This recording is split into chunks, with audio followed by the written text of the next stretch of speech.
Ever felt misunderstood even when your words were right? That's because there's a gap between what you say and what you show, because both are important in business communication. Hi, my name is Neha Mishra. I'm a leadership and communications coach, and today I'm going to help you decode what are business communication essentials when you're talking in group settings, interviews, or even as a leader in a professional setting. I'm personally very fond of music, so let me help you understand this with an analogy of music. Think of communication as a song. The lyrics are the verbal part of communication, while the non-verbal part is actually the emotions with which the lyrics are written and interpreted. To put it in a simple way, it's about what you say and how clearly can you say it. So as a business professional, today in this video, we'll try to understand how to balance your verbal and non-verbal communication for actually creating an impact with your communication. So let's first address the verbal part of communication. Most of the times when we speak, there are few flaws that we end up making. I'm going to address a few important ones which can change the game of communication for you. Number one is be clear and concise. Whenever you are speaking in a professional setting, it's important to say what you really mean. So for example, instead of saying, I will be there anytime soon, it's better to put it precisely by saying, I will be there by 3 p.m. Second is tone and speed. Now, when you're speaking in a professional setting, it's very important to see who is your audience. Your tonality, your speed could be fast, but it's important to adapt your speed and tonality as per the people around you who are meant to understand you. So pace it down, watch it, whether they're understanding what you're speaking or not, and go in the flow. Third is a choice of language. While your comfort language could be any, it's important to understand what is the professional language that is accepted worldwide. So when you're doing emails or presentations, hone the skill of English language for you to make an impact.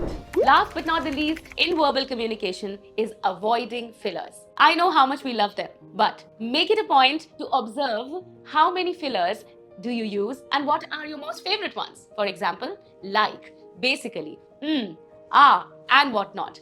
The only way to work on them is to observe them and consciously make a shift. Now let's come to part 2, and that is non-verbal communication. When you speak, it's very important to also notice how are people perceiving your body language. Is your body language in sync with the words that you speak? So here are a few points to keep in mind when you're watching your body language. Number 1 is your posture. Ever noticed whether you are slouching when you're standing or you're way more relaxed in a business meeting? Watch it, because people are watching you.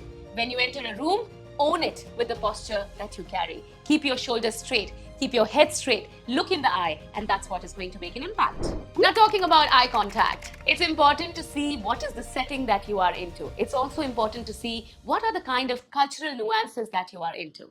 So my suggestion is to keep a balance. Watch out. Do not make it too intimidating, and also do not come across as underconfident. Keep an eye contact, and according to the people you are talking, you can look a little here and there, and then again make an eye contact and follow the process. Go with your instinct. Next is gestures. Now, it's very important to understand that gestures help you communicate better, but at the same time, if they are overdone, they can be misunderstood as well. So keep your gestures balanced, keep an open hand, use your shoulders, but at the same time, do not be too jiffy and too jittery in your movement. The next one is facial expressions. Watch what suits your face. My advice is to keep a mild smile when you're meeting somebody, greeting someone, and at the same time, be watchful of the emotions that your face show.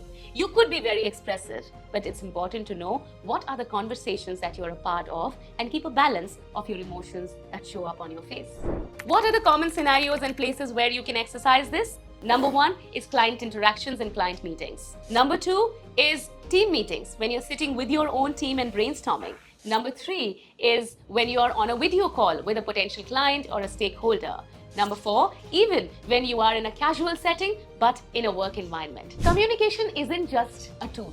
It is a practice. It is a skill. And eventually, it is also a competency. So work on it. And if you want me to work closely with your team members, develop and hone their communication skills, connect with me, because at Epinomi, we believe communication is a part of our personal and professional success. And we can help you, coach you, guide you in the direction of your success.